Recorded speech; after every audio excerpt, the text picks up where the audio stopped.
What's up, everybody? We should be live. We're missing all the high production quality of the gun. The gun's picks, who's not here. We're also missing Sharks and Sports. But I tapped in a special guest, a special co-host here.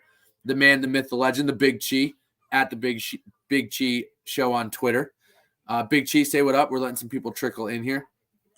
What's going on? Happy to be on the program talking some football with the odds fellow, my man Anthony Latino.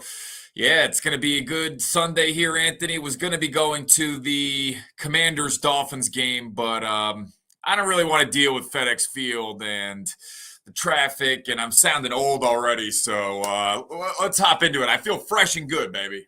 That's right. That's right. So Chris is down in the DMV. That's the game he mentioned going to.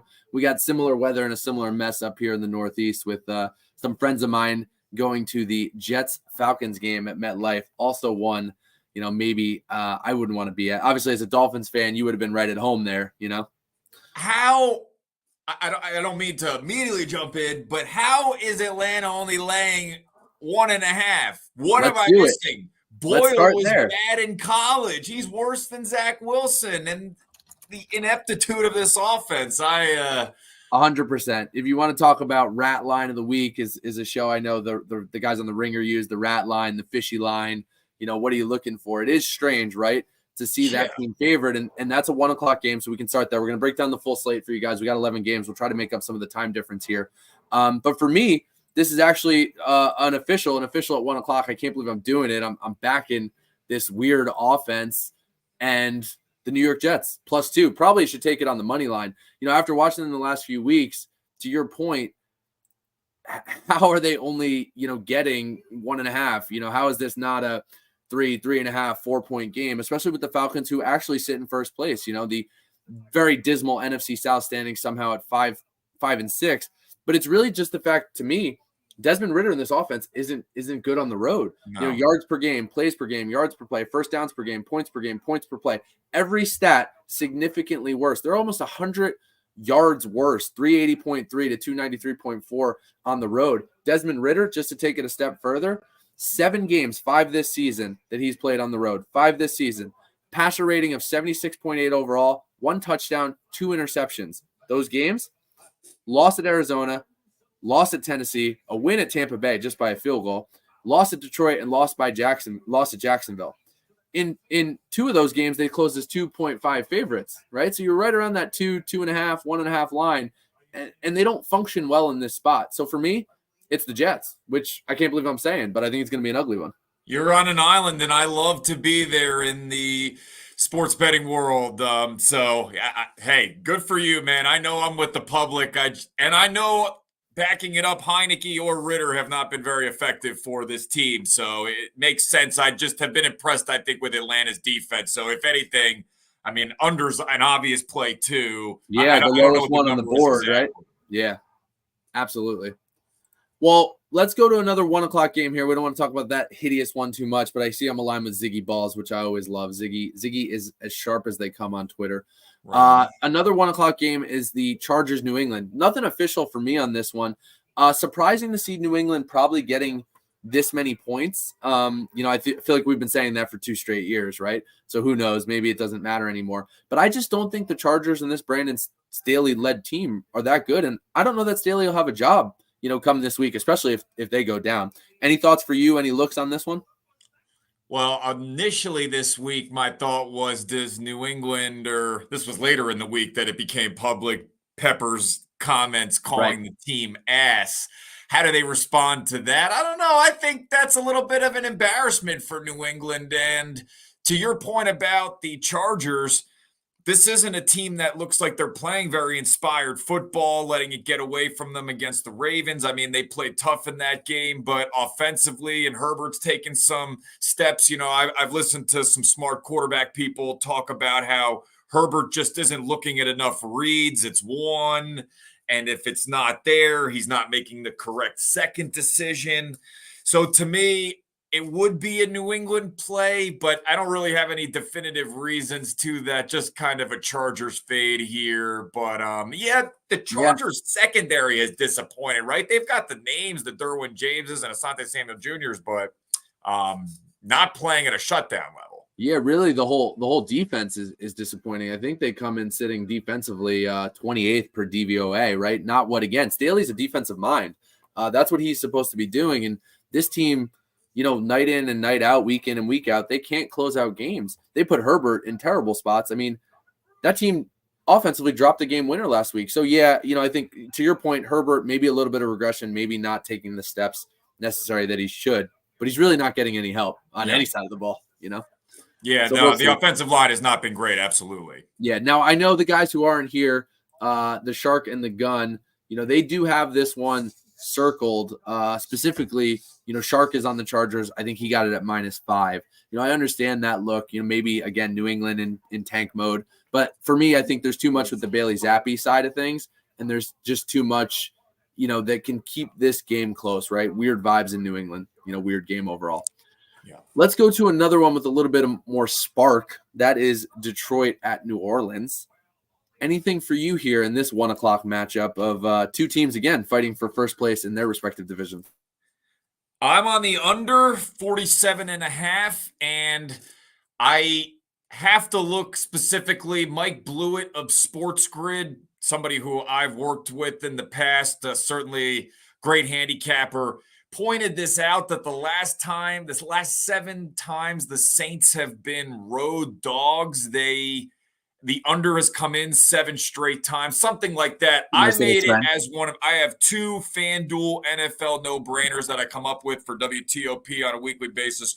One of the 2 this week is the Saints and Lions under. I would not trust the Derek Carr-led offense to score very many points. But the Saints defense has been solid in terms of yards per completion allowed. They're near the top of the league as far as that goes. They get pressure on the quarterback. So I'm not expecting a whole lot of points in this one. What about you? I could totally see that. And I think you got to try to get a little bit of regression. This Detroit defense has not been good lately. If you really look at their last 5 weeks, this team overall has not been good, but that's especially been the case on the defensive side of the ball, although there are some Jared Goff issues, which we'll get into. Let's look at it, right? So last 5 games, blowout loss to Baltimore, they gave up 38 points. They come back and they get a win against Vegas, they give up 14 points. So a little bit better there, but that's Vegas, and I think that might have even been pre-Antonio Pierce boost there for the Vegas Raiders. Then they come back, 38 points, give up to the Chargers in a win, a tight one. We talked about Staley and this team giving it up late. 28-6 points to Chicago in a comeback win that they got, and then 29 points to Green Bay in a loss. Not offenses that are necessarily lighting it up, and they're kind of giving it up, right? So the defense has actually slipped to 10th overall in the DVOA, and I think that's dropping their overall DVOA ranking on 3 spots after last week. So I think they went down to either from 4 to 7 or 7 to 10. Now you get New Orleans, and they need this game badly, right? They have to stay in the – I mentioned it before with the Falcons, so we're fading one NFC South team here. Now we're picking up another one. They need this game badly. They are actually tied. I think they lose the tiebreaker with the Falcons at 5-6 atop this messy division. But they come in with the 13th ranked DVOA on the defensive side of the ball, or on the offensive side of the ball. So I mentioned Detroit kind of getting lit up in some of these spots. Green Bay 18th, Vegas 23rd, Chargers 28th, and Chicago 19th. So if you take out Baltimore, who's very high there, this team offensively with the Saints somehow is actually ranked higher from an offensive standpoint, in these spots, right? So to me, all signs pointing conservative at home, maybe figuring out a little bit more with David Carr in the red zone. Can this team get going enough offensively to attack what's been a weak spot for the Lions? Yeah, I see some of these throws that Derek Carr makes, and you would think that he would be able to pick up on a defender on his right side. But when you do have an Alvin Kamara there and then pretty experienced offensive line for the most part, and some of the numbers you've mentioned with Detroit being exposed defensively there, sure, I can get maybe on board with New Orleans. So I need it close, which works for your under, right? So let's get – so for me, official, New Orleans +5. You said you're on the under. What did you get it at? 47.5. 47.5. And that's you're above, you're still above that 47, which typically is a pretty key number in the total. So to be there and get that hook on the 47.5 with the under. So let's muck this thing up. Let's stay close. Let's get Detroit to give up just enough points and the Saints and that defense to slow it down just enough. So New Orleans +5 for me. That brings us to another 1 o'clock game. I really don't have a ton on this one, so I'll toss it to you first. It's just Colts and Titans. Anything there that you're looking at? This is another weird one. I did not play this game personally. This would be a spot where I would look at the Titans or pass here, mainly because I think that when you do have an offense with Derrick Henry carrying the load, and we've seen Zach Moss be able to fill right in there for Jonathan Taylor, so I don't think there's going to be necessarily a major drop-off there, and I don't mean to lead with the running game being necessarily the strongest point. It really should have been, I think I trust Vrabel in this spot coaching-wise here and making some decisions. But, yeah, it's not a spot where I'm in love with either team and feel confidently betting. Yeah, I think it could be a really good bounce back and kind of continued upward movement for the Colts. Again, it's not one I wanted to touch. Maybe it's something I look live because I think it could easily be a close one. So do you get these weird swings in what ultimately ends up being a pretty tight game? I know, again, the Shark and the Gun are on it on the money line. They didn't want to mess with the points. We've seen so many. Gummy bears? Yeah, you can, dude. We got some gummy bears. Maybe get some gummy bears and some snacks in the chat. That's what little man over here is grabbing. 48 fluid ounces of coffee. Is that a cocktail? I wish. It is a black coffee in a cocktail glass. Cheers to you. I will be drinking in 2 hours some Yinglings. I got a guy from Philadelphia coming over. Nice. Playing host today. Playing host and an emergency co-host on the show. Make sure you guys are hitting the like, the subscribe. We are on the Sharky Waters Nation channel on YouTube. We appreciate all the subscribers. I think we're hovering between 10 and 20 people watching live. Share on Twitter, get in YouTube, get in the chat. We're showing some of these. We're opening fruit snacks. We're doing it all. Happy Sunday, week 13. So, yeah, I think, again, the Shark and the Gun are on the Colts. I think what they're looking at there is just this spot against the Titans team that might just be in complete fade and rebuild mode. But the coaching matchup is interesting, right? I think Shane Steichen has actually stepped up and done a lot better with this Colts squad than I would have expected. So I don't have a ton, nothing official for me. It's a live look throughout the game. Maybe like Michael Pittman Jr. in a prop market situation. He's been absolutely getting peppered with targets here. Not like the Saints or the Titans or anything special in the secondary. So that could be a play. I like that. Guns picks. He's not here, but he's jumping in to say hello, which we love it. Hopefully he's sharing on Twitter. That man is in Boston at the casino. So if you really got the picks, hit him up, see what he's doing because he's going right to the ticket window and getting these things in today. All right. So at 1 o'clock, we still got one more game to talk. We still got a couple of games to talk about. The 1 o'clock slate, as you can imagine, is very front loaded with 7 games. Arizona Pitt. I think the sharp look has to be Arizona and the points. It was as high as plus 6.5. I'll pull it up, Chi, just to see, what you're on. Anything here for you, Steelers Cardinals? For me, this would be a spot where I think I would look at Arizona, but don't feel comfortable with it at all. I mean, Kenny Pickett laying 6.5 points. Did we see the performance he had a couple of weeks ago against the Browns? I don't remember exactly which NFL reporter or somebody on Twitter tweeted this out, but I don't know if you saw it. Kenny Pickett, every throw he made that was past the sticks was like horribly inaccurate. Right. I'm not in love with Kyler Murray either. And this team, obviously, the Cardinals, you have Zach Ertz asking for his release. But, yeah, I wouldn't lay 6.5 with Pittsburgh. I don't think – Deontay Johnson and sort of coming out and saying that's not who he is. I mean, they've got problems there at Pittsburgh, but still defensively they're awesome.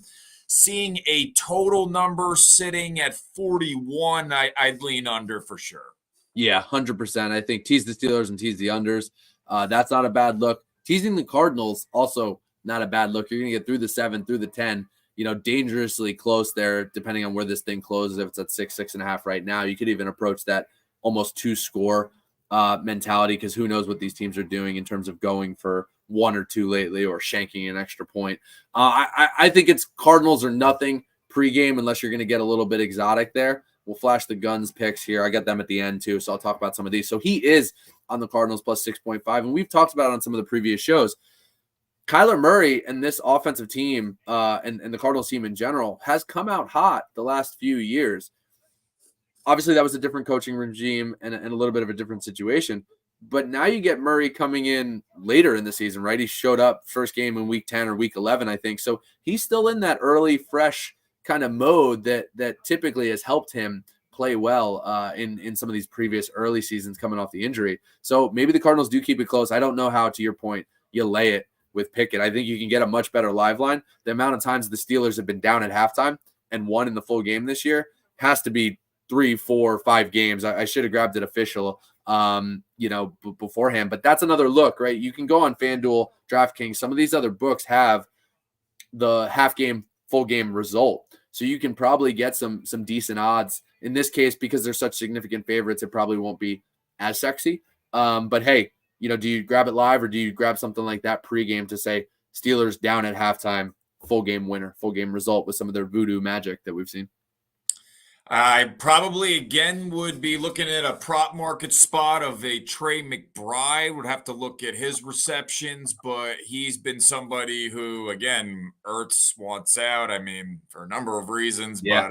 but there is a new TE1 in town, and he's been doing a great job there. And James Conner, too, in the mix there, being a touchdown machine. If you wanted to look at an anytime score there, potentially is somewhere to go. A revenge narrative, right? Yeah. Absolutely. So it's a fun one. I think it's a fun game. Hopefully, we get some sparks. We might not with that total and the way these teams do match up. Let's talk Miami, Washington. Close to you for a number of reasons. Close to the heart, close to the physical location. Yeah. That place is a dump. I'd been there a few years ago. I'm sure you've been more often and more frequently and more recently than I. But you're not going. But where do you lean? Obviously, a Dolphins fan. How does the fandom match up with the handicap today? Yeah, when we were talking in the beginning of the show and I said I wasn't going, and now I'm like, oh man, part of me does kind of wish I was there today. Yeah, maybe in a couple of years. But you're right. I mean, the stadium is completely falling apart. I laid the points with the Dolphins. Again, you see me wearing the jersey, so I am a fan of the team, but if you've looked with this Washington secondary, historically bad, they're going to be giving a 29-year-old the reins to be running the defense today. I forget exactly his name. Adam Schefter tweeted it out. It's just a Sam Howell who has done a great job as far as, under duress doing the best job that he can. But if you watched on Thanksgiving, they were absolutely waxed by the Cowboys.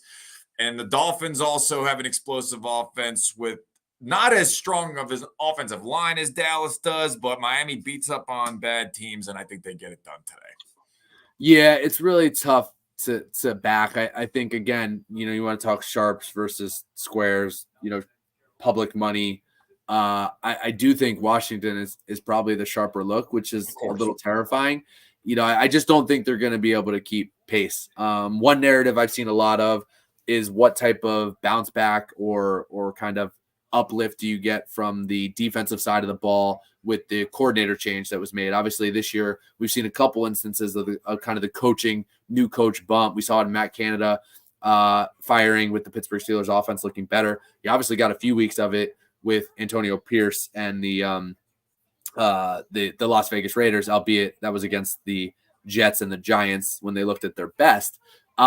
And you finally got it lately with Sean Payton in Denver, finally starting to turn around the full season momentum of this and that regime change. I just don't know, if that's going to matter again in a situation where they can't really match up. But Miami on the road has been statistically a lot weaker, but they do seem to feast on these bad teams, much like my Cowboys, right? They seem to get it done against the bad teams. And, I just don't know if how under duress can keep up with that track meet. So we'll see. I lean Miami a little bit for me, but again, I think the sharper side probably Washington. Any move on the total there for you?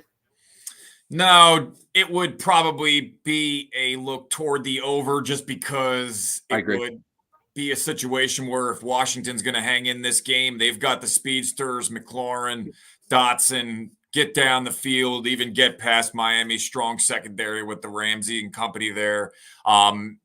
Howell has the arm to reach them, so a couple of big play potentials there. And look, I still think the run game with Robinson and Antonio Gibson is solid. Gibson obviously has had his fumble issues throughout his career a little bit.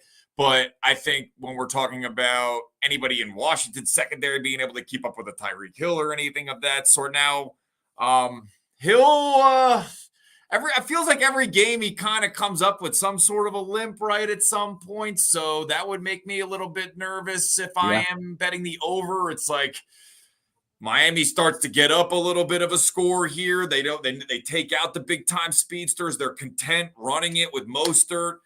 Achan's back in the mix here now too. So maybe they do a little bit more with the ground. So my lean would be over, but it's a Dolphins play here. I think there's going to be a lot of Dolphins fans in the stadium at FedEx today.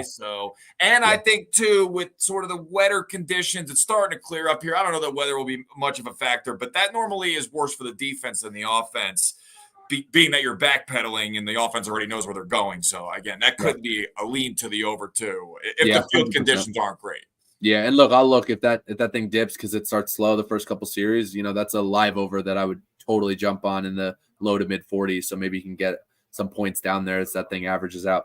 So the next 1 o'clock, I think maybe the last 1 o'clock. Yep, the last 1 o'clock that we have to talk about is Houston and Denver. You almost feel like this could be a 4 o'clock game with some of the time zones here. But this is in Houston. And for me, I am fading the team on the 5-game winning streak, and I'm on the CJ Stroud train. So I want to hear your thoughts after this breakdown, because for me, it's Houston, or it's bust. Now, luckily, I did get it at -3. I would probably have played it earlier in the week at -3.5 when that hook was still floating out there. Obviously, it's not ideal. But again, as of this morning, it was down to 3. And for me, it is tough to back away and fade a red hot team, but I think it's a lot of smoke and mirrors. And I know I'm not the only one talking about this, but Denver has had 16 takeaways on defense during this 5-game winning streak. That's led to a +13 margin in the turnover battle. But during those games, rankings wise, they're only 21st in defensive success rate when you look at it from an analytical standpoint, some of the advanced stats on defense. And they still sit at 32nd overall in defensive DVOA in the DVOA rankings, which is bad. Right. So it's been a very opportunistic team during this streak. But how about the offense? Well, Russell Wilson has only thrown for 200 or more yards one time during that 5-game winning streak, which just speaks to the conservative brand of football that this team is playing. Now, you can't beat wins, right? That sits out there. But I just don't think that's going to continue here against a Houston passing attack, a Houston offense that is much better and is much hungrier. So, they sit 12th overall on DVOA, 9th on offense, 20th on defense. So Houston, nothing impressive on defense. But for me, I'm just really looking at what CJ Stroud, if he can play mistake-free football, can do moving the ball around. They're throwing for 300 yards every week, and Stroud has been an absolute beast, an absolute monster. The last part I'd key in on here is Houston from a pass rush win rate and a run stop win rate. Very good, 2nd and 3rd overall in those two stats, advanced stats on ESPN. So I do think the Texans can get pressure, which is going to make things even tougher for that, both in stopping the run and in getting pressure on the quarterback in those passing downs and those passing scenarios to make things more difficult for a Denver offense that wants to play a little bit methodically. So I need the luck to run out on the turnovers. We always like to see regression there. And I need the Houston passing attack in this CJ Stroud Rookie of the Year campaign to continue. Yeah, I mean, I would be siding with Houston too if I was playing a side here. I'm already locked into the under here in this matchup. Wanted to make it a Big Chi NFL no-brainer for FanDuel, but to me, I do see the potential of some points being scored, but this is a Denver offense. You pointed it out with the amount of passing yards that Russell Wilson has had over the past 5 games. They want to run the ball. That's essentially what Sean Payton has turned this offense to. It's no longer letting Russell cook up passing-wise. It's let this offense heat up slowly, right? Low and slow, like your eggs this morning. And I think that's kind of what's going to happen today. Wear down a Houston defense that has done a solid job this year and try to keep CJ Stroud off the field because we know how big his arm has been. And I think that we see a slugfest in this game here. So I do like Houston if I was taking a side, as I mentioned. But yeah, I'm on the under. Yeah, no, I like that. Under works for me. Hopefully again we get a conservative defensive effort or conservative offensive effort from the Denver Broncos, plays into your narrative, and I just need Houston to really play mistake-free football, and that's how I think they'll get there. So long sustained drives, eat the clock. Yep. Houston -3, and we both cash there. And the under. What's the under? What's the number? 47.5 too. So I'm on that number twice. Yeah, well, it's good, right? I like that. Yeah. Continuity. So now we switch to the 4 o'clock slate. We'll run through these. There's one matinee marquee kind of matchup that we'll save for last, but we do have 4 in the 4 o'clock slate, or sorry, 3 rather, and then the late game. The first 2 that we'll talk about a little less sexy from a matchup standpoint. Obviously, what not the NFL is trying to get your eyeballs on, but Carolina, Tampa Bay. I do think Carolina is the look here. Surprisingly enough, this is a division matchup. A little bit of a messy one. Let's just check the NFC South standings here because I know all the teams are kind of in the mix, except for the Panthers, who are sitting down there at 1-10. But as I pointed out in one of the last few weeks, this team does not have their own first-round pick. They're probably in the worst spot of all the NFL teams from a roster cap draft pick standpoint. But I just think it's a little bit of a flat spot for the Bucs, and I think Carolina, without some of those pieces to necessarily tank for, sitting at 1-10, you get the coach bump here as we were talking about, right? Does that change matter? So Carolina plus 5.5 is, I know, a pick the gun is on. I don't mind it, in that range. I think the line is actually ticked down. Any thoughts or picks for you? Yeah. So think about that, right? From a movement standpoint, that's a coach getting fired, and then this line coming way the hell down. So there's obviously a lot of things at play here. The 5.5 would have been a much better spot. I don't hate this one for a teaser. We talk about that getting through the 7, closer to 10 as it sits there at a 3.5 maybe. But for me, it's Carolina or pass. Maybe another game to look at live. But anything for you? Yeah, it would be Tampa or Tampa or pass for me. Yeah. I'm totally understanding the coach bump aspect, but David Tepper and all of his hands-on approach doesn't seem to be working here. Adam Thielen's the most productive receiver. Just don't really understand the way this team is built. I mean, Bryce Young's had his inefficiencies, but he's constantly running for his life, and you sign Miles Sanders. I mean, what has that really done? Tampa's still a team, the head coaching with Bowles, I wouldn't say is anything special, but I think from a roster standpoint, you still have the receivers there. Baker Mayfield's hard to trust, but I think he's good enough to beat Carolina today. So I would lay it with the Bucs. But this is probably a spot, Anthony, that if I would do a money line parlay involving Miami, for example, Atlanta, for example, low wager, something of that sort, I would include Tampa on a money line. Yeah, I don't hate that. I think, obviously you probably don't want to cross 0. There's not a ton of value in that. I get it. But, you're teasing them down closer to that or taking it in a money line parlay spot. I think this is easily one where we could be looking back and it probably lands in this zone of, 3 to 5. Division matchup, coach bump. But like you said, Tampa Bay from top to bottom, the much better team. It's probably whatever the hell Baker Mayfield does here. So that is obviously one of the not so sexy games in the late slate. There is another one, unfortunately, that we got to talk about: the Cleveland Browns and the Los Angeles Rams. Now, one thing I didn't think I would be addressing in the week 13 of the 2023 NFL season was Joe Flacco. Yeah. And is Joe Flacco elite? Our favorite question to ask everybody. So I'll ask you, Joe Flacco back. Is Joe Flacco elite? Well, we saw that the offensive coordinator there in Cleveland was saying that he had elite arm strength. I think I've watched enough of Flacco, and I love Joe Flacco. Maybe the most enjoyable year of my life in Baltimore was when the Ravens won the Super Bowl, and he was awesome during that playoff stretch. Fast forward to 2023, almost 2024, he's getting the start against the Rams defense today. I would lay it with the Rams. I know I've just given you a couple of favorites here in a row. Don't always love that, but it's hard for me to trust Flacco in this spot today. I know how great Cleveland's defense has been. Don't get me wrong, but Yeah, I'll take Stafford and McVay in this spot here. Yeah, That's another money line parlay spot for me. Right. That I don't disagree on. I think this is probably one we'd go head to head if we were both laying a little bit of money on it. But, it's tough to fully back Cleveland. I do typically, one of the ways I like to handicap games, maybe it's not the best, maybe it's okay, maybe it's a factor. It should always be a factor. I like to look and see the best unit on the field. And obviously in this case, that best unit is the Cleveland Browns defense. But you need them to step out and play out and own up that way. Now, I was on Cleveland last week.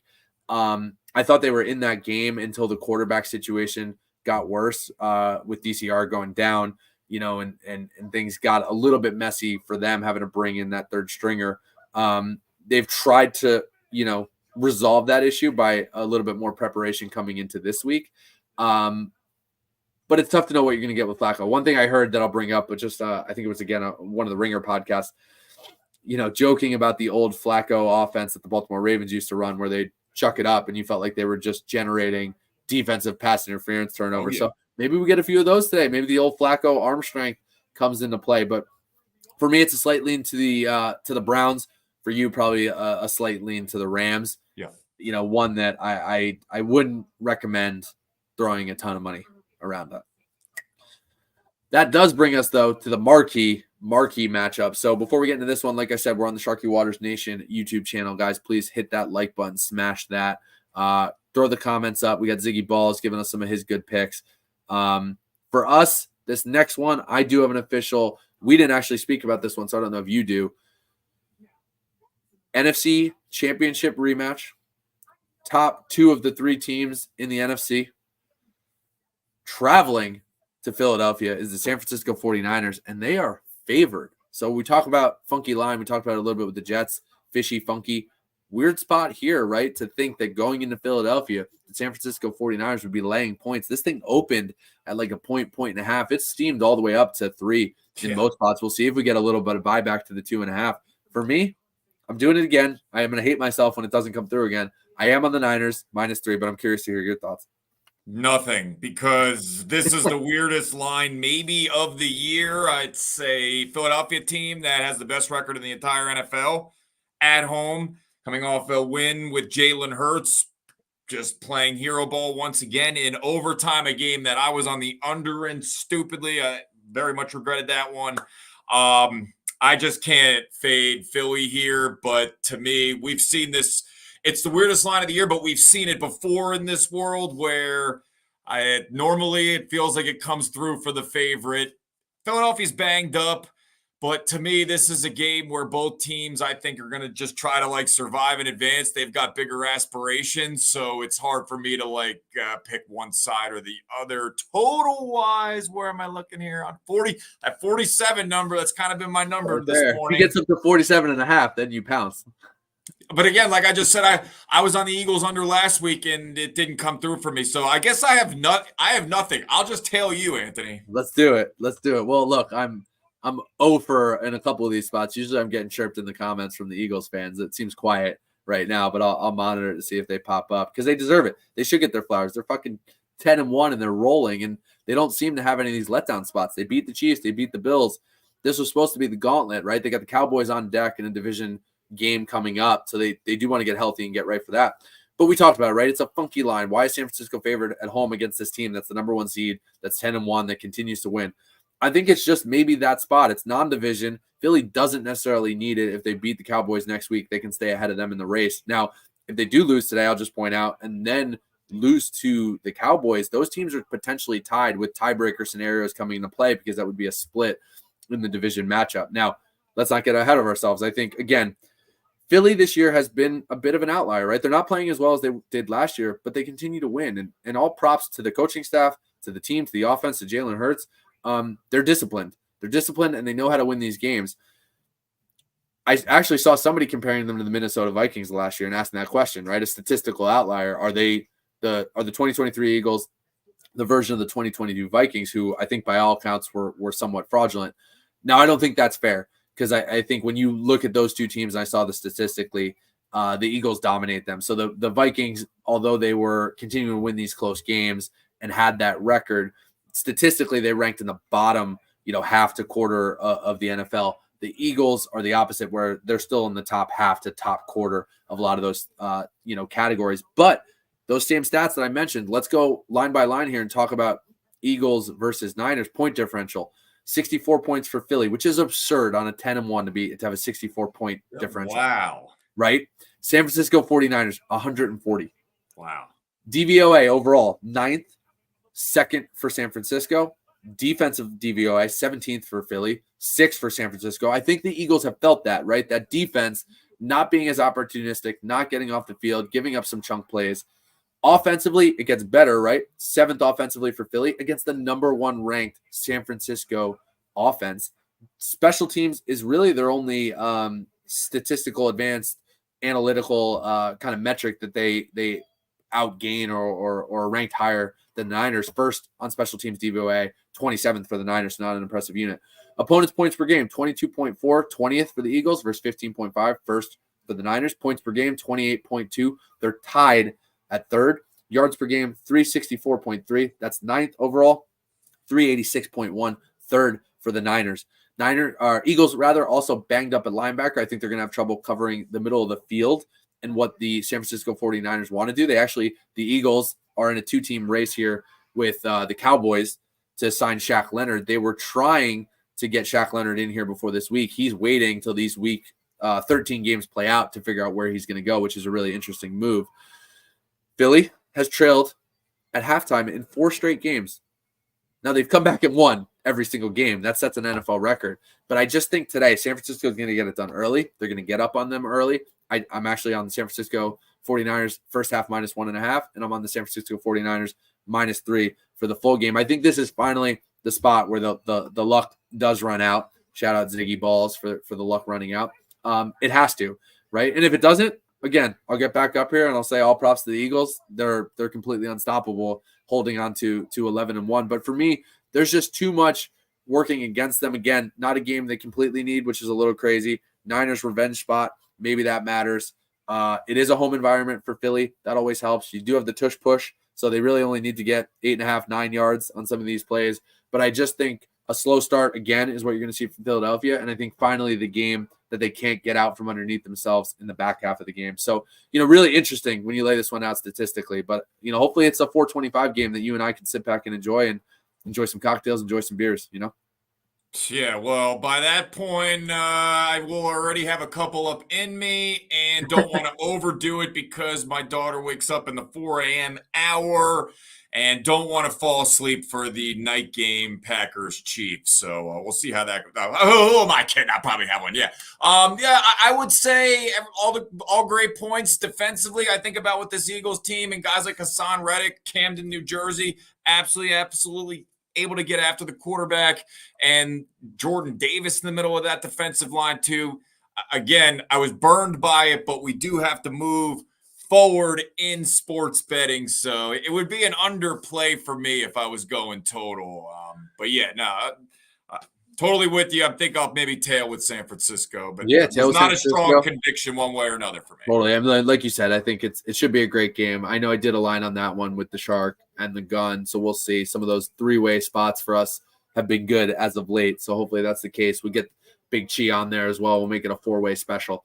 The last game, you alluded to it a little bit, the nightcap. This is a really interesting one for me. Teams, that I would have said a few weeks ago, we're moving in the opposite direction. Now Green Bay maybe has a way to sneak into this NFC playoff picture, and Jordan Love has looked much better. So Kansas City going into Green Bay, you mentioned wanting to watch it. Any picks, officials, leans for you? Have not made any yet in this game. Would have to be a Kansas City on the money line parlay kind of a situation, just based on what you mentioned with Jordan Love playing better football here. Packers defense at times, I think, played good on Thanksgiving against a solid Detroit offense. Yeah. So, yeah, it would be, I believe, Kansas City wins this one, but have not made anything official. What about you? No, nothing official. I actually lean to the total, to the under, Okay. which I think is an interesting one because it's probably not where your brain goes at first glance. It is a primetime game. We've seen a lot of these primetime unders come through. I do want to check the weather because I thought I saw some snowy football pictures, but I don't know if that was just people trying to get, folks jacked up about football weather in the winter here. But I think if that thing's sitting around, 42.5 or 43, I do like the under. I think Green Bay, again, trending in the right direction, but I'm about to show it, and shout out to Chewbacca. He had a good look on the rushing props potentially in the KC Philly game. But he also mentions a good point here, right? This Kansas City defense is legit. The offense, although they've also seemed to figure things out a little bit more, tends to not, here we'll give them the spelling correction, too legit to quit. They seem to struggle in the second half, right? So even if they start quickly with this pace, this game could slow, and it could really be a defensive battle and a little bit tighter maybe than we're seeing or would expect. And maybe a few weeks ago, again, you would have thought the Chiefs probably to roll. So you can still get the Chiefs under a touchdown if you want that. I don't hate Shee's look of, put this one maybe into the money line or teaser category for Kansas City. And for me, it's probably a heavy lean to the under, and one that I'll maybe make official later. And we'll keep that run of primetime unders hopefully going. Yeah, I would say if I was looking in the prop market, maybe Pacheco under rushing yards, just because Kenny Clark there in the middle of that Packers defensive line is he swallows it up. And I think that if I'm Kansas City and it's cold, maybe it's a situation where I'm running some play action, quick throws to Kelsey and some of the receivers there, these guys Rice and whatnot, and let them make plays on the outside too. So I would probably maybe look there if I was going with one prop. Oh, you're muted. Talking to myself here. Well, let's get ready to close this thing out. I know the guys will jump on tomorrow to talk about the Monday Night Football game. So let's run through your officials and then any prop leans, that you have. Because I know when you and I talk a lot, I tend to go to you for fantasy and the props market, because I know that's a place you like to play more so than I. So I'd love, any of those that are worth sprinkling on that you've been looking at. Sure thing. Well, again, I'm on WTOP in Washington, D.C. We come up with 2 NFL no-brainers presented by FanDuel Sportsbook, and the 2 that I'm on this week, I'm laying the points with the Jaguars. That's on Monday, and I am going with the under in the Lions and Saints game, 47.5.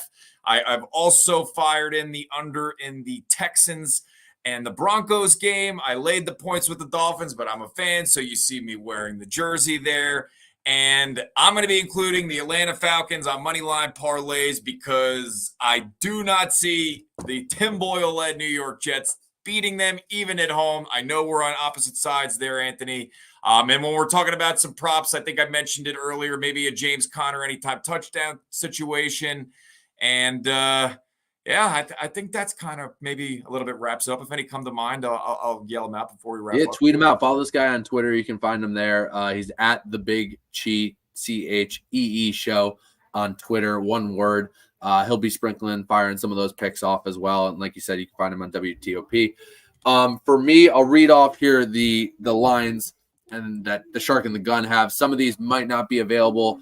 Some of these are contest lines for the Gun playing the Circa Millions contest, where he's got to do 5 ATS every single week. But the Shark, Chargers -5, Colts -115, Houston -3, San Francisco -3. A little bit of alignment you're going to see on some of these, which is always great to see. The Gun, Carolina +5.5, San Francisco -2.5, Indy -118, Houston -3, and Arizona +6 and 6.5. I think for us, for me and Chi, a lot of leans into those same picks. For me, 4 officials, 5 actually, if you include the 2 on the Niners game. So we'll start there with the 1 o'clock. You got the New York Jets +2. Chi is fading me there, so strap in for a battle. Maybe we'll do a little beer chug challenge there. Okay. We got the Houston Texans -3. That Denver luck finally runs out. New Orleans Saints +5. That's probably the one I feel the worst about, just because Detroit is in a bounce back spot. But I like getting the points that high, that far away from a field goal. And then for me, 2 spots, 2 looks on San Francisco. San Francisco -3, and the first half, San Francisco -1.5. So plenty of action here. That's a ton of picks. We got a huge slate. Make sure you follow Chi on Twitter. For us, make sure you hit the like, hit the subscribe. We appreciate everybody watching live. We're floating between 15 and 25 live. Good chatter in the YouTube community. We'll share these videos and these links throughout the day. So please share them. Please like on YouTube, and look, like I said, we appreciate it, guys. So we're going to jump out, go enjoy the games, and look for more of the action later on today. Thanks.